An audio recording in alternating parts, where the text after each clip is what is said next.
Good evening. I'd like to call to order the Concord Township Zoning Commission meeting for Tuesday, September 4th, 2018. We have a relatively short agenda, or a few items on the agenda this evening. We have a site plan review and a design review for the same project. The first item is the site plan review for application 36 for Mr. Richard W. Benton of Architectnics is requesting a site plan approval and proposal for hotel located at 11175 Gold Court and being permanent parcel number 08-A-020-B-00-003-0. And we have the applicant or representative here this evening. Please come forward. Would you give us your name and address for the record, please? Hi, Richard Benton from Architectnics, 3723 Pearl Road, Cleveland, Ohio 44109. Okay. So we've brought you our site plan for the Home 2 Suites that is proposed to be constructed on Gold Court. This is on the northeast side, not the top of the cul-de-sac, the northern side of the cul-de-sac. It is a 80-room, 4-story hotel, approximately 50 feet tall. We have significant landscaping on front, parking lots that ring completely around the building, along with a ring road for both access and for firefighting. So it's pretty straightforward. Looking at 2 curb cuts. One is for traffic flow in both directions, the other being an exit only. Don't have cross traffic coming through there. Also, we're staying off the rear setback, trying to preserve that tree line back there as well.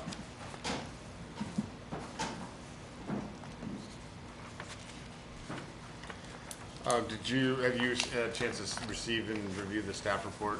Yes. I was wondering if you could just say there's a fair bit of volume to this one. If you could maybe just take us through it. I think the board's going to be primarily concerned with the conditions that the staff is looking for as far as meeting for us to give approval. But if you could maybe take us through Sure. a couple of the major parts of the project, that'd be great. Sure. As pertaining to the what staff has requested. Yes. Okay. The designated tree save area, that's number 1 on the staff recommendation. As it appears that, from what I've found, the civil plan and the landscape plan were at odds with each other on that. I believe that's what this comment is going back towards. The civil plans are correct, and we are staying out of that tree save area, and it's being labeled. There will be the appropriate measures being taken to protect the trees under canopy from roots being compacted, as is an item, I believe there's an additional item here to address that as well, and it's item number 2. So we will have the construction snow fence put in the correct place so we don't have any harm done to those areas. We'll also fill out that tree area as is required by ordinance. So that covers items 1 and 2. Revised landscape plan for provide adequate screening for proposed electrical transformer near the exit. That transformer is behind a mound as is, but we can provide additional screening to help prevent that from being seen. It is kind of in an odd area, but we think that maybe some ornamental grasses, something as tall. These transformers do come between 3 and 4 foot tall. They are rather significant in size. We still have to also keep in mind that the utility companies do require at least a certain amount of distance clear around these transformers for maintenance. So we'll have to abide by their rules as well.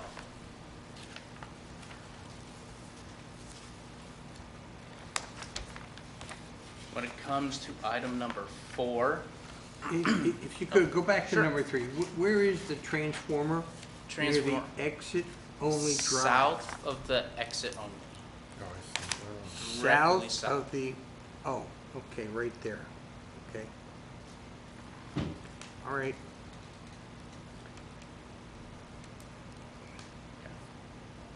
Yeah, that should have at least some fencing around it.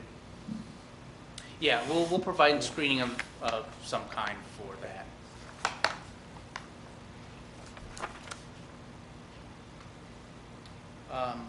Item number 4 asks us to provide additional details with the height of the mechanical units that are located next to the building, and to adjust our screening, our vegetative screening accordingly.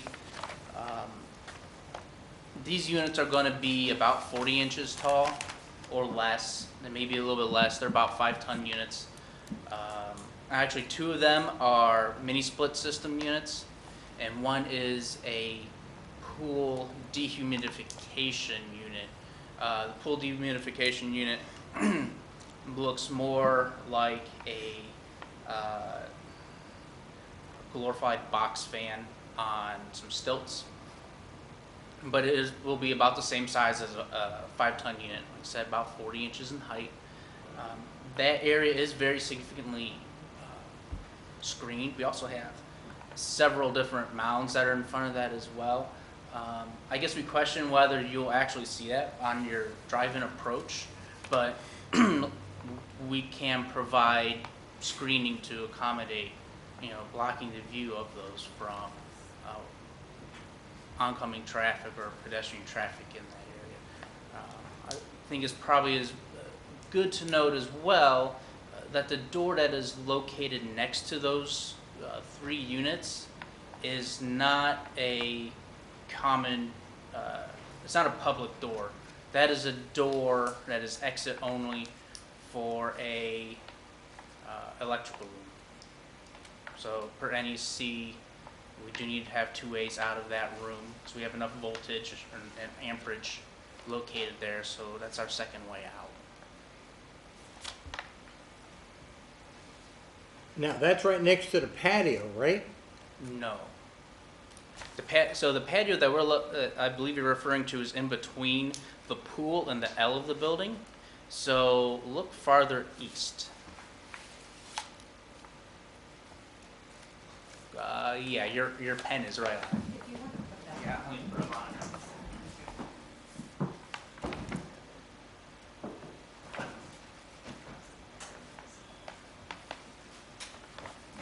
Yeah, we don't show the pool on this plan at all.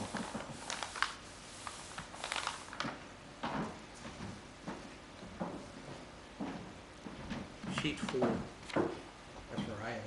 Yep. Yeah, there. Here's a pointer too, that you're looking at. Right here's the patio. Yeah. Okay. The pool, so these are the 3 mechanical units that are on the ground. There is a door right here.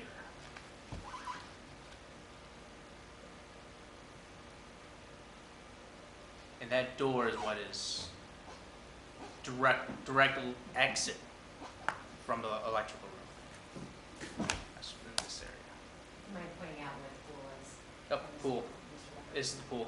So the building is an L, like this, Okay. and then this is the pool. It's a 1-story space. And that's inside? Indoor pool, yes. Indoor. Okay.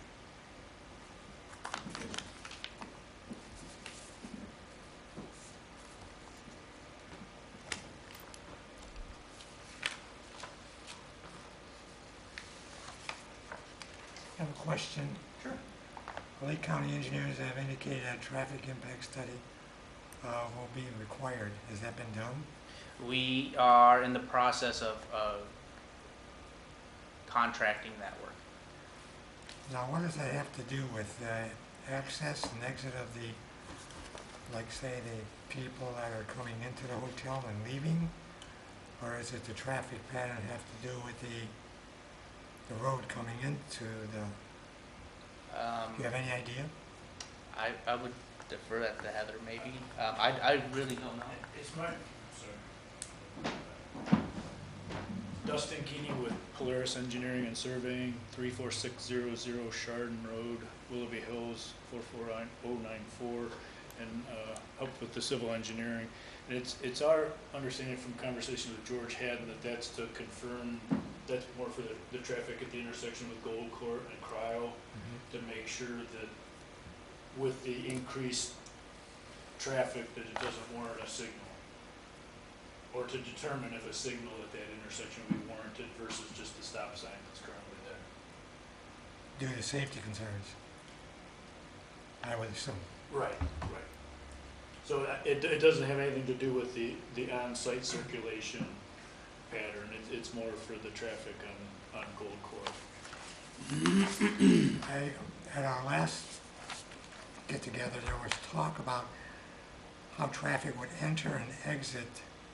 I guess you are sharing adjacent entrances from other properties around where the hotel would be? No, No? I don't think so.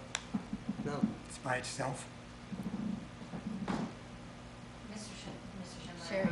there was another project on the other side of the cul-de-sac. It's currently under construction where we had challenged them to take a look at whether or not they could make a connection with this potential project that is now in front of us.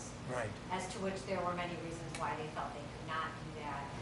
And this board did not push that on their project. They, if you remember, they had indicated that they would either eliminate that second entrance if you weren't going to allow it, or or due to other reasons, liability, franchise issues, they were not open to doing a shared driveway for the adjacent property. So that's been addressed then. Right, and we did not, I was not recommending that. Again, for this project, due to the results that we had from the last time, it was my understanding is that due to the Gold Court being such a short road, the amount of traffic that would be on there, it was my impression that this board wasn't a concern in this area Okay. to try to. I was just wondering how that would affect this study that they were talking about has to be done with traffic impact Each study. individual project, as they come in, the Lake County engineers require them to do this traffic impact study, because they want to know whether or not, as Dusty indicated, a signal or some kind of turn lane improvement might be required on the Crowell Road due to all the increased traffic, or whatever businesses are going to locate on it. So you're going to hear that for every single project. They want this traffic impact study. So once that study is done is when that finally gets approved by the board or the township. Well, the zoning approval will be done. They always have to comply with the county agencies. and Correct. Comply Okay. with Lake County engineer, stormwater, building. Okay. So we just try to get those comments early on so they know what is expected of them once they formally submit their detailed plans to those different agencies. Okay. Thank you.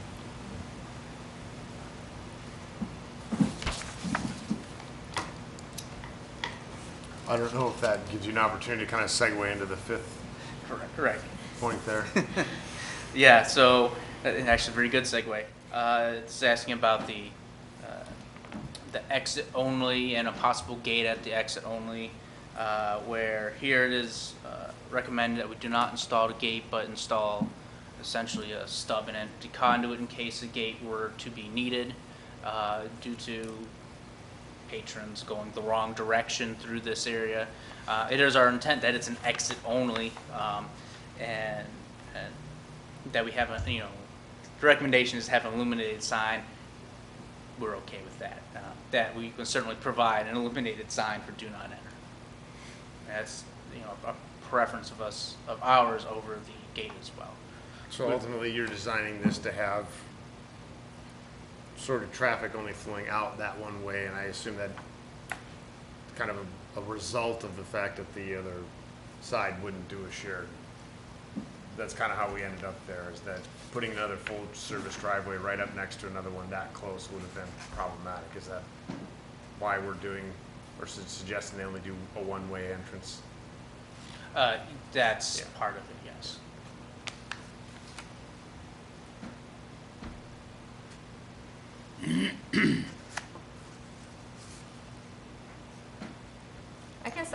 understand the traffic flow when you say entrance and exit. Which Okay. way is it So flowing there? if you come down Cryle, Yeah.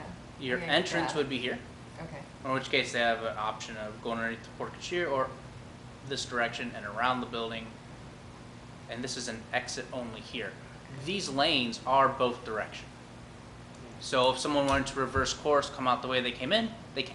Okay, so you could enter over here, Here? right there. No. No, this is not, That's this gonna is be where the exit only sign would be, is. yes.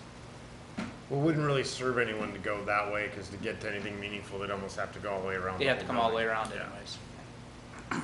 Where are entrance points on, from a standpoint of guests, once they check in and they're not going through the front, are there Sure. alternate entrance points? Here's an entrance right here. Yeah. This is the main entrance. Yep. There is what I would call a secondary entrance, which is here. This also have, these two have vestibules.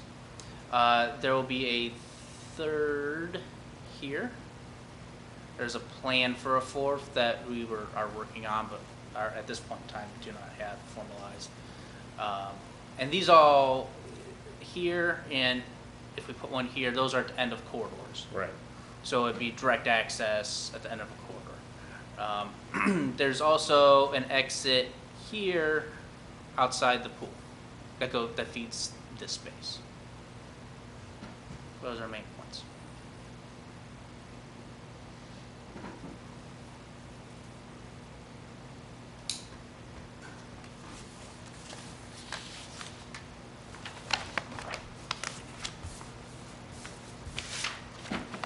Okay, is there any more questions from Mr. Benton? We do have two parts of this, so I think we'll kind of wrap up the conversation from the site plan, and then unless you want to just kind of continue and go right in through your review, and then we Yeah, can kind of deal with our business on the backside. I can certainly do that and continue with the design review portion. Sure.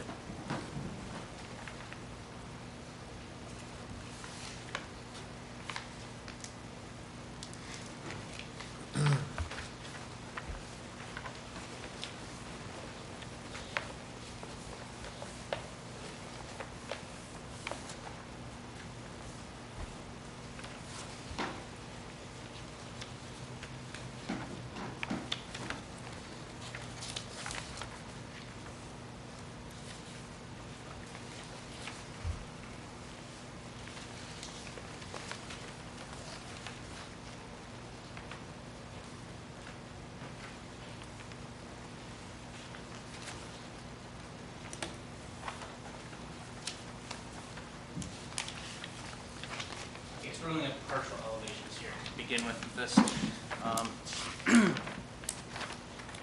When we were in for our variance appeal, we had asked for 50-foot tall variance for this building, which we were granted. At 50 foot is here.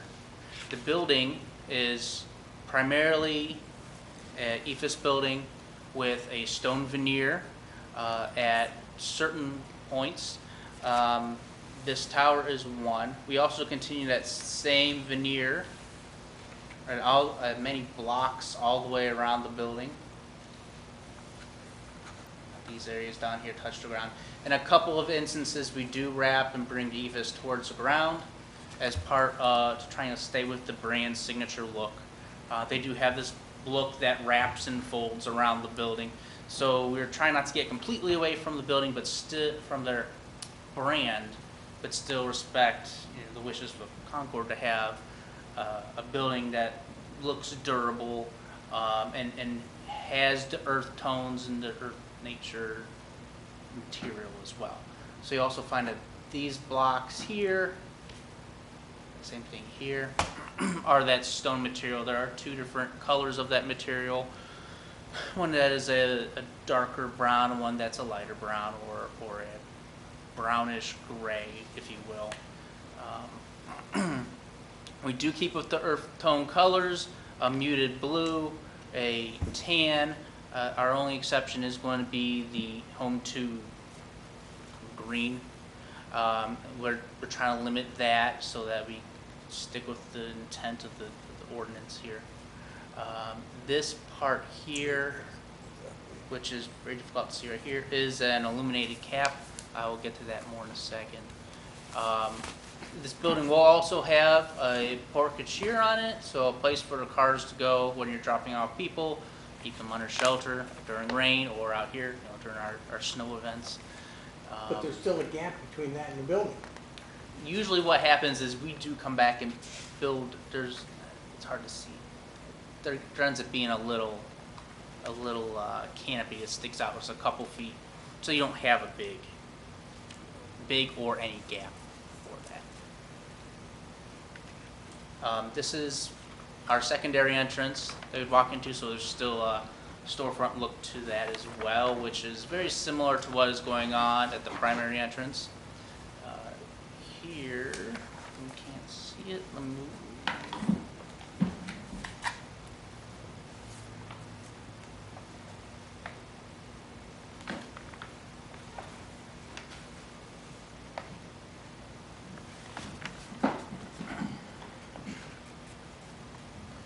This item here is our pool, our indoor pool that sticks out of the building. It gives a little bit of relief, but is our one-story area as well. So it's this. As well, we will go ahead and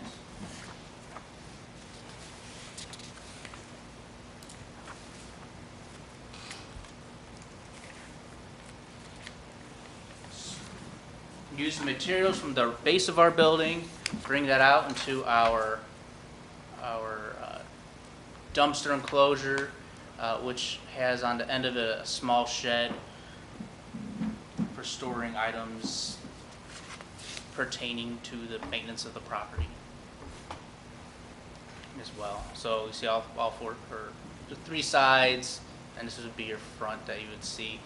We will make sure that this has an opaque material there so that you don't actually see the dumpsters.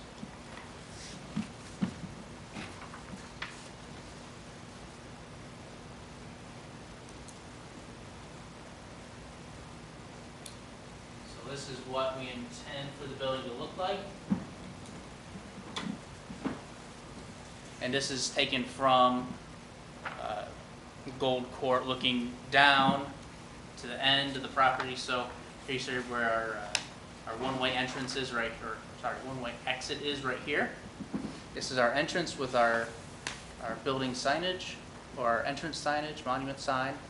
The L-shaped building, and here's our one-story pool that is somewhat masked by some of the other things going on with we have our mounds, our trees. But here you can kind of see how this beacon is what they call it, the beacon on top of the building, actually looks. And bottom photos, how the brand intends for it to look at nighttime, with having the beacon actually truly being a beacon that you can spot from a short distance away, so you know where you're going. But it's supposed to be a very inviting element for the patrons.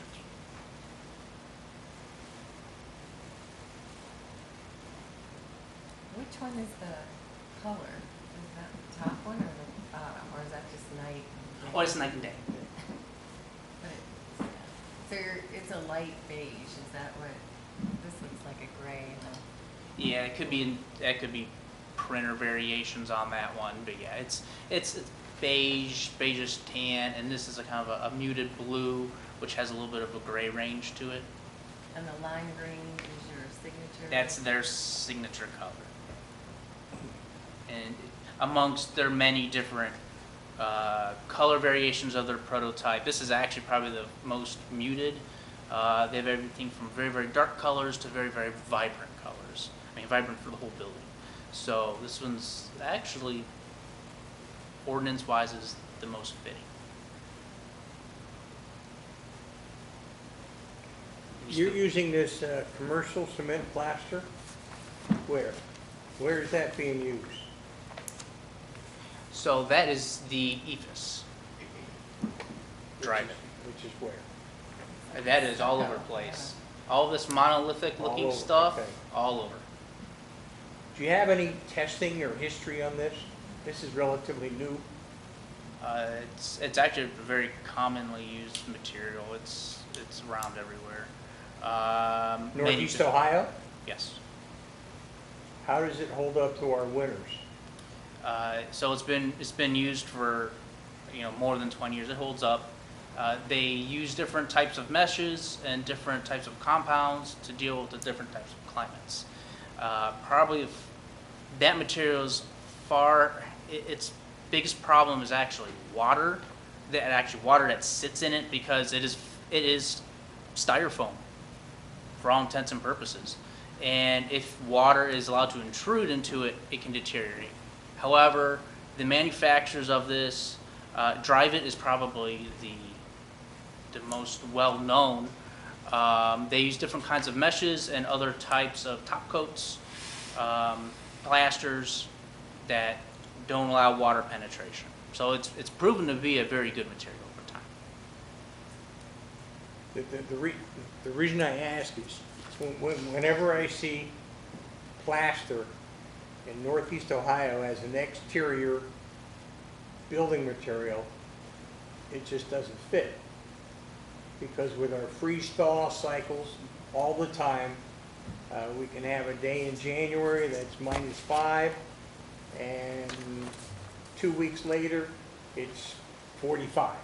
Right. That's what Northeast Ohio is all about. Yeah, and this is it is applied to a fiberglass mesh, which is rather dense and durable, and covered with paint as well, so you've got an extra layer of water protection there. This product's been used, for 20 years or more up in Northeast Ohio. I've been using it for a very long time. Actually, we've just taken this very same product. We're using it where I work at a project in Chicago, which has a very brutal winter. And Chicago definitely embraces the material. Additionally, this material with the new energy codes is very compatible with the new energy code asking for a continuous insulation on the exterior of the building. So it boosts our building's efficiency as well. All right. Thank you.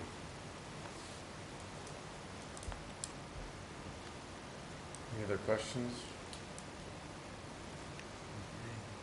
I'd be interested to know what I don't know if you're the person to answer this question or not, but I'd be interested to know what the target clientele is for this hotel. Home to suites to me connotes long-term stay. Home to suites to kind of connotes something long-term, not short-term, weekly rentals, monthly rentals. I'd be interested to know what the target audience is for this particular hotel. It's not really targeted for, my name's Kiran Patel, by the way. It's not really targeted for Hold on a second. Kiran Patel. It's not really targeted for real long-term extended stay or anything like that. It's catered for people that want to stay for a few days. It's targeted for clients that are staying for 3, 4, 5 days, maybe a week.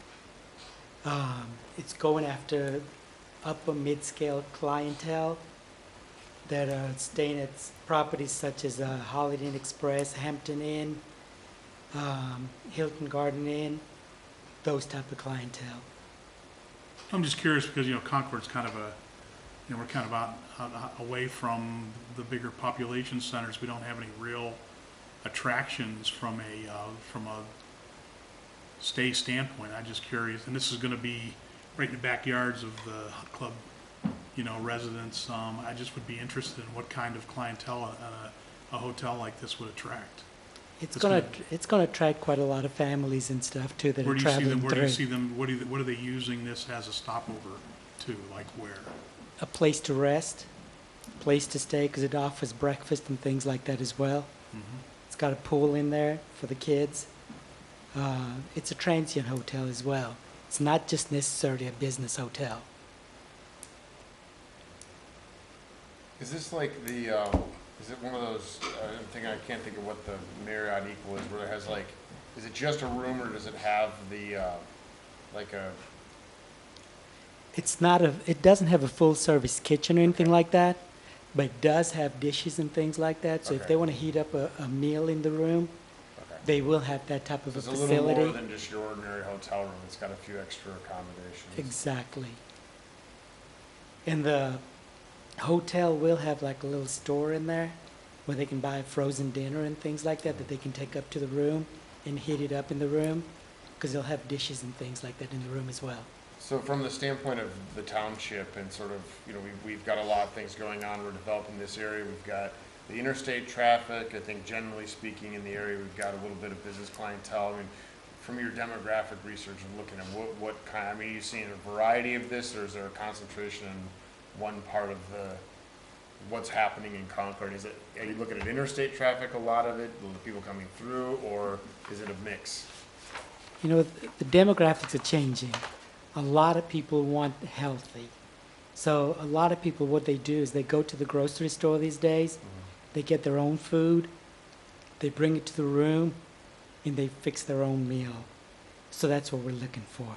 Then there are people, they'll go out, they'll have leftovers, they'll bring it to the room as well, and they'll reheat it and eat it the next day as well. That's what we're looking for. Any other questions? Thank you. I had a question. I apologize, kind of jerks us back to the site plan, though. I saw in the staff report there was a lot of conversation with respect with the city of Painesville and the water, and there were some suggestions talking about the loop and the fire. Can you? I didn't see anything definitive of that a decision had been made. Can you talk a little bit about what direction that's headed? Right, so at this point in time, it's going to become a larger conversation, because you do have two property owners now at the end of Gulf Court, plus two more, or net possibly, who are going to be situated closer to Cryle. This is really in regards to putting some different valving in, I believe along Cryle, so that if you have an emergency situation, that is not impacted these hotels, in particular at the end, who would then be susceptible to any kind of fire or anything like that. That's something that's going to be need to work out amongst all of them, because I know there's some cost sharing that might be asked for. It's something we need to get all the parties together and have a conversation. So it might be even a larger issue than what we're talking about here.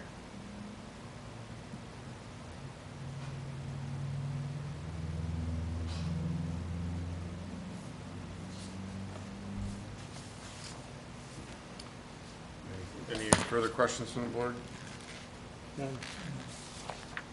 Well, one I have about the exits, the other exits. Is yours gonna have like most hotels where they can only come in if they're a guest? They have their key or electronic key for their door, will only allow them to come in? On the outsides? Yes. Yeah, so that is typically, it's card reader access that does occur. Many locations as well also have like a nighttime lock that occurs where you can get into the vestibule, but you can't get past the next door unless you have a key card or you buzz into the building. Thank you.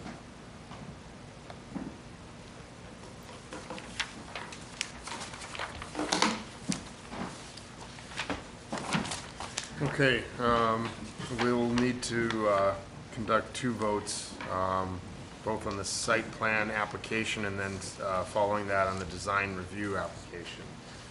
So taking matters in the order as they appear on the agenda, I will I have a question for, excuse me, Mr. Chairman, I'm sorry for interrupting. I have a question for Heather. Did we, what was the overall tone on the request for the variance for the height? It was granted to the BZA, I assume? height. For the variance for the height of the building? Your question is what? What was the overall tone of What was the vote on? Yeah. I mean, I don't recall recall what the vote was, if it was unanimous or not. I don't have that with me this evening. Do you know what the justification was for allowing this to exceed? Do you remember? Just curious. Well, I think, I mean, I could try to summarize it. I know that, as Mr. Bennett indicated, the highest point, which is the top of that beacon, was at 50 feet. With the height of the building itself, below where the, before you get to the parapet, which is required to screen the mechanical equipment on top of the building, was closer to 40. I don't have that number. So 42-ish, 43, which the typical height in that district was 40 feet, which is kind of universal across all of our commercial districts. And as you know, we've adopted the capital district, which does allow a height of 60 feet. And what we're hearing from the other hotel and this hotel, when they came in front of the BZA, in order to make a project work, in order for a brand to allow you even to pitch this idea somewhere, and you have to do a 4-story building, which is very difficult to keep that at 40 feet. So a lot of that was, taken into consideration when granting the variance for this particular one, and the other one was granted previously. It didn't have anything to do with fire, did it? Access Well, with the for equipment the that we height? have? Yeah. No, I mean, I know that the fire department is comfortable with that. They have the ability, Go to the to top floor. give adequate protection should they need it, Okay. up to these heights. Okay, It was not an issue from our fire department standpoint. okay. Thank you.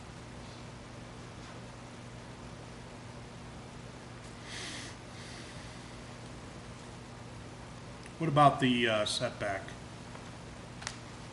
The 34 feet in lieu of the 50 feet required. What was the thoughts on that? Sorry. Yeah, it's okay. I just don't know if it's really appropriate to try to recall or summarize that. I mean, ultimately, they approved it. They found that there was a practical difficulty with complying. I know the fact that it was a 1-story portion of the building rather than, the 4-story portion of the building projecting into that 50-foot. Plus, when you're at the end of a cul-de-sac, that pushes, the right-of-way seems way farther back than if you were just, in a straight section of Gold Court. So all of that, trying to make the circulation work. And then if you look at the site plan, they didn't even go 34 feet. If you were further back than the amount of variance that you initially requested.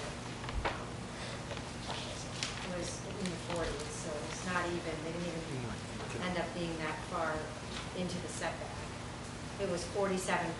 It was a small section of the building that was basically clipped that 50-foot initially.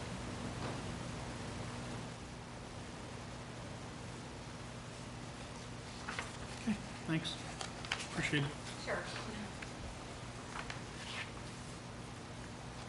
Any discussion or questions, comments before we? Okay, back to the agenda. Taking things as they appear in the order, I will entertain a motion to approve site plan review application number 36.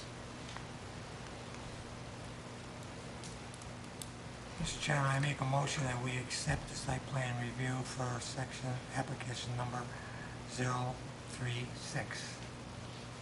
But I think actually I should restate that. That would be a conditional approval based on the Based recommendation of on the the staff report. right. Based on them following all the recommendations of the commissions, various departments. I'll second. Okay, Heather, can you call the roll, please? Mr. McIntosh? Yes. Mr. Tomasic? Yes. Mr. Ruppert? Yes. Mr. Lingenfelter? No. Mr. Schindler? Yes. And moving on to the second item of the agenda, the design review for application number 36. I will entertain a motion to accept that, also in alignment with staff recommendation.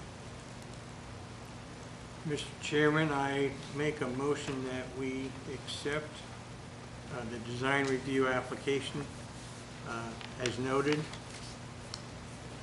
And a second? I second. Will you call the roll, please? Mr. Mossick? Yes. Mr. Ruppert? Yes. Mr. McIntosh? Yes. Mr. Lingenfelter? No. Mr. Schindler? Yes. Okay, carrying on to the balance of our agenda, we have the, on the agenda, the approval for the meeting of August 7th, just last month. Any comments or revisions to the minutes? I have a motion to approve. Motion to approve. Mr. Chairman, I make a motion to accept the minutes. Excuse me. Yes, August 7th. Second. I will second that. All in favor? Aye. Opposed? Motion carries. The minutes are approved. Correspondence of the zoning commission members. Frank? None, Mr. Chairman. Andy? Nothing. Sue? No. Ira? None. I also did not have any correspondence. Item number 5 on the agenda, the audience participation portion. This is a portion of the meeting that's open to the public to comment and to dialogue with the zoning commission, ask questions and so forth. Is there anybody present this evening that would like to discuss any matters with the zoning commission? Don't rush up all at once. Seeing no interest in audience participation, I will move forward. The next meeting will be Tuesday, October 2nd, 2018. And with that, we will adjourn the meeting.